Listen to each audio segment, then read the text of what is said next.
Thanks, Mike. Yeah, Chris Pastor kept bugging me for my talk. I delayed until this morning because I couldn't decide on the title. In the end, I said, forget it, I'll just include everything. And then I thought, while I was sitting here, maybe it's the AIC approach to title selection, because the shortest title, there's some truth to all of them, but the shortest title is at the bottom, Field Testing Recovery Options. And it is a boring title. I mean, I don't think it's boring, but in all honesty, this kind of work, this kind of applied management work, is the kind of stuff that's unlikely to get us as a community of researchers high-profile Nature papers or abundant papers that are very seductive with all the latest GPS, GIS technology, microsatellites, SNPs, all the kind of recent technology that emerges. It's more of a basic kind of work, but at the same time, nothing we've seen this week should detract us from the overwhelming body of evidence that Marco presented to us a few days ago in terms of implementing the recovery options and addressing the limiting factors for these southern woodland caribou herds that we know. There's a lot of evidence, and I'm happy that some of our hypotheses are continually being challenged. That's important. That's an important part of basic and theoretical research. That's what makes science fun, but again, let's not let that stuff detract from what we know so far. So, end of rant. Well, no, there's more ranting here. Let's use management to learn. And we're not the first to do this. There are many excellent case studies across the country using adaptive management. But again, I want to stress that using management to learn in an active setting, making friends with managers, taking your time away from the computer and building that ethic is a key component here. So in BC, some of the treatments we've tried to apply here in the central portion of Mountain Caribou Range, reducing moose, having a spatial contemporary control, which is often considered esoteric, but it's important. Sterilizing wolves in another area, again, some degree of replication in the north. So I'm going to be focusing on this area in the talk today, but my colleague Doug Hurd is going to be talking about this in a little bit. So yeah, this is broad scale, large scale adaptive management, tweak the system. In my specific study system, there's 18 caribou subpopulations ranging from 0, a couple of recent extinctions, up to 700, about 10 populations number less than 50, so very small and declining herds. Now for the trivial 5 steps, the easy steps to recovery. The first one really isn't that easy. It's taken decades. Determine the cause. And I'm not going to spend a lot of time on this, but again, predation, climate change, which mediates prey and predator expansion. The next step, I would argue, that's important is to derive some ecologically based targets that you can apply on the landscape. Targets that make sense scientifically to try and restore the system to how it was. Use those targets to make predictions, somewhat to what Steve Wilson was arguing yesterday, predictions that we can test in the field. Often, we stop here. This becomes difficult because there are many social factors involved. So remove limiting factors, monitor and adapt. Okay, so we've seen these kind of figures all week long. I'm not going to go over it again, except to say that the challenge, the crux of the problem is that if we focus solely on habitat protection, which we've done in southern BC, we've protected most of the remaining old growth forest, it'll take a long time to recover. So focusing on that option alone is not an option because the shrubs will still contribute to moose and up the trophic levels.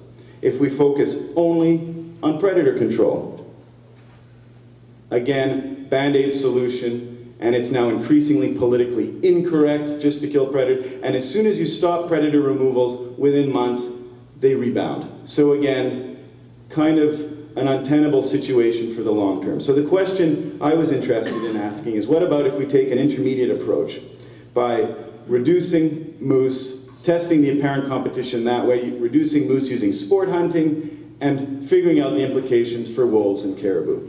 And yeah, I think I just mentioned one more time here, the key component here is a multi-trophic approach to recovery, protecting habitat, restoring habitat, the next trophic level with moose and wolves. Okay, so deriving ecological targets. Very simply and quickly, the question I asked in this case was, how many moose would we have had before broad-scale logging hit the system? What were historic moose abundances? And I simply used one of these common resource selection functions, moose census locations, random locations, applied it to our landscape, the current landscape, and then I put the trees back in the computer. Just simulated a landscape that was free from human disturbance. And this was, again, this is a wet belt forest, so there weren't many natural disturbances here. And this is what the pristine landscape looks like in terms of moose abundance or moose distribution. A very simple extrapolation means that there's an 80% reduction in habitat quality between the two scenarios. We had 1,650 moose, about 1.6 per square kilometer, which is very high. 82% reduction means the target that I estimated was about 300 moose. And somewhat coincidentally, in the early 80s, before broad-scale habitat alteration happened, one of the earliest formal census suggested that there were about 200 moose, and some early interviews with old-timers in Revelstoke suggested that moose first appeared in the system in the 40s. Okay, let's use that target now to make some quantitative predictions. And the reason for this is it's not a petri dish. We're not growing cultures on agar that we can replicate. These are kind of like one-shot deals, right? It's a large-scale thing that you have very limited ability to pull management levers. So let's make some predictions. I used a set of very simple differential equations, simple predator-prey theory. I didn't want to show them here, the actual equations, because they're kind of scary. But the main message is that the more you reduce prey, if you don't reduce predators at the same time, so the more you reduce moose, in the absence of predator reduction, you can have a short-term hit to caribou, simply by predator switching. So the more intensive, and any hunter will tell you this, of course, you kill all the moose, the wolves will switch to caribou. So a bit of the message here, if you're going to use this approach, think about reducing both systems at the same time. Reduce predators and prey at the same time, and hopefully then you'll be at a lower equilibrium so that you won't have to continually do predator control, which is politically, it's politically very difficult to implement. Okay, now for the nitty-gritty, the field component. Let's remove limiting factors. So to focus on the study design here, this is a reference area where we didn't really do anything. 2 caribou subpopulations as the response metric, then a hunting treatment here where we reduced moose intensively. Just to compare moose abundance in the treatment versus the reference area, this is just catch per unit effort data, although I validated this data. So in the treatment area, moose were reduced substantially, whereas in the reference area, moose were relatively stable, no significant change. And again, this is a non-trivial result because some overabundant ungulate populations we can't control using hunting. It's very difficult, but at least this management lever worked to reduce moose. Okay, so focusing on the treatment area, the moose reduction from 1,600 down to about 400 or 500, just to show in comparison the ecological target that I derived earlier. So we're almost there. We're in the range of the ecological target. What does that mean in terms of the wolf response? So here on this axis I'm showing wolf abundance. In the mid-30s in 2007, declined to about 12. I didn't have formal censuses back here, but we know there were more wolf packs through collar data and more numbers in the packs, but I was too chicken to try and piece that together earlier on. Okay, so the wolves declined. How did they decline? The mechanism of the wolf response. Again, comparing the treatment to the reference area over about an 8-year period. These are the numbers of wolves. And the driver here, these are annual rates, so dispersion, starvation, etc. Annual rates, the big driver was dispersal. That's probably what drove the numerical reduction in wolves in the moose reduction treatment area. So that's the mechanism. Now, this graph is a little scary. I'm not really sure if I believe it, but what I did here was looked at the wolf use in caribou habitat. In other words, a change to the behavior of the functional response. The wolf use of caribou habitat was a resource selection function. In the reference area, I had a significant change in behavior, so I had a bit of a panic because you hope that in your reference area things are steady, right? But Then I plotted the magnitude of the change in the reference area in wolf behavior, summer here. That was the only effect in the reference area was in summer, compared to 3 other seasons in the treatment area.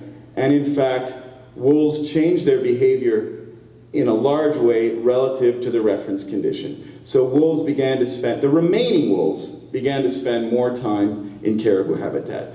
So again, the message here is be careful reducing moose on their own, right? So that's not to say that we all of a sudden got a large component of predator switching so that caribou all of a sudden appeared in wolf's diet. We didn't see that. It's just that the risk may have increased. Okay, monitor. Monitor the response by caribou. So, 3 caribou subpopulations in this upper row in the treatment area, and in the reference area I had 2 subpopulations. The vertical line represents when the moose reduction began, and I presented rates of change before and after the moose reduction. The simplest interpretation here is that small populations, regardless of where they were, kept getting smaller. I mean, look at these numbers. Small populations kept getting smaller. The larger populations stabilized regardless of whether you were in the treatment or the reference area. Maybe that's because in the reference area, moose and wolf numbers are lower. There were lower moose numbers to begin with in the Wells Gray system, in Wells Gray Provincial Park and surrounding areas. And I'm not going to arm wave too much about this result. Again, confidence limits, error bars, etc. But it certainly doesn't seem like the decline accelerated. So, major findings, wolves. Wolves were essentially controlled. There was wolf control, but it was in a politically more acceptable way, at least in British Columbia, where aerial removal of wolves is not tenable. Wolves spent more time in caribou habitat, so again, the big cautionary note, be careful reducing your dominant prey when you're not also managing your predators. Caribou, smaller populations became smaller, larger populations stabilized regardless of treatment, and I speculated as to why that might be a little bit. Now I'm really going to speculate. Will the targets I've talked about today and presented, will they be enough? The moose target, the wolf target, will they be enough in this altered landscape? Problem number 1, some caribou herds are very small, so you've got all sorts of random effects that can kick in. But in a little bit more complicated and speculative sense, maybe these targets aren't enough if the system has flipped to a different state. So what I mean by this, historically, caribou separated from wolves, very few moose numbers. Caribou were the dominant ungulate in these mountain systems. Moose were restricted to up here, the Peace River area. They were not in southern BC. Maybe moose were the victim of apparent competition. They would try and come in, always dispersing, getting nipped off by wolves. Then things changed. Climates changed, allowing deer and moose to invade. We altered the habitat, and now we've got this kind of a system, a moose-wolf dominated system. Another interesting factor relating to what Marco was discussing about the tenuous relationship between cut blocks and moose, from 1906 to 1962 in BC, we had the predator control branch. So we poisoned wolves throughout the province for 60 years. It's very possible that poisoning those wolves also allowed moose to come into the system over a 60-year period. Now, to get back to this state again will require probably exceeding targets and very intensive management, but again, at a multi-trophic level. Acknowledgements. I'd really like to thank my co-authors and committee members at the top, many funding agencies across both provinces, and many of my field colleagues. And thank you for listening.